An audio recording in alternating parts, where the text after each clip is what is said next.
10/5/2025 సాయంత్రం గచ్చిబౌలి ఇండోర్ స్టేడియంలో miss world పోటీలు అధికారికంగా మొదలవుతాయి. ఇందుకోసం రాష్ట్ర ప్రభుత్వం విస్తృత స్థాయిలో అన్ని ఏర్పాట్లు చేస్తుంది. ఎయిర్పోర్ట్ తో సహా హైదరాబాద్ నగరాన్ని సర్వాంగ సుందరంగా ముస్తాబు చేసేందుకు ప్రభుత్వ యంత్రాంగం కృషి చేస్తుంది.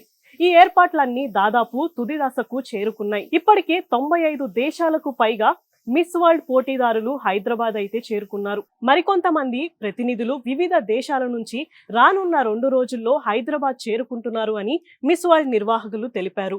గత వారం రోజుల నుంచి వస్తున్న అతిథులు అందరినీ కూడా తెలంగాణ సంస్కృతి సాంప్రదాయాలకు అనుగుణంగా స్వాగతం పలుకుతూ వారికి బస ఏర్పాట్లను టూరిజం శాఖ కల్పించింది. విదేశీ ప్రతినిధులు బస చేసిన ట్రిడెంట్ హోటల్ దగ్గర పోలీసులు భారీ భద్రతను కల్పించారు.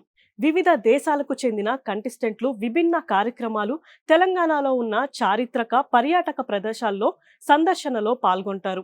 అలాగే బ్రెస్ట్ క్యాన్సర్ నివారణ, మహిళలకు అవగాహన కల్పించే కార్యక్రమాలను కూడా మిస్ వరల్డ్ కంటెస్ట్ లో భాగంగా చేయబడుతున్నారు. ఏర్పాట్లపై ఇప్పటికే ముఖ్యమంత్రి రేవంత్ రెడ్డితో సహా టూరిజం శాఖ మంత్రి జూపల్లి కృష్ణారావు, కార్పొరేషన్ చైర్మన్ పటేల్ రమేష్ రెడ్డి ఉన్నతాధికారులతో సమీక్షించారు. అవసరమైన సలహాలు సూచనలు చేశారు.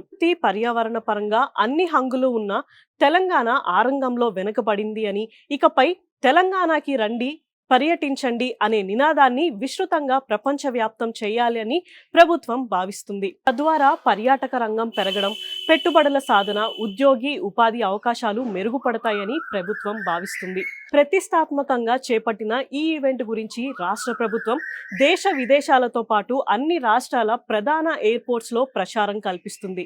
అంతేకాకుండా వివిధ ప్రాంతాల్లో ఈ నెలాఖరు వరకు జరిగే ఈ కార్యక్రమాల్లో పాల్గొనే అవకాశాన్ని పరిమిత సంఖ్యలో సామాన్యులకు కల్పించేందుకు వీలుగా అధికారులు ఏర్పాట్లు చేస్తున్నారు. 5 కేంద్రాల్లో 1000 మందికి చొప్పున మొత్తం 5000 మందికి మిస్ వరల్డ్ పోటీలను వీక్షించే అవకాశం కల్పించాలని భావిస్తున్నారు. సో కింద ఉన్న టూరిజం వెబ్సైట్లో రిజిస్టర్ చేసుకోండి.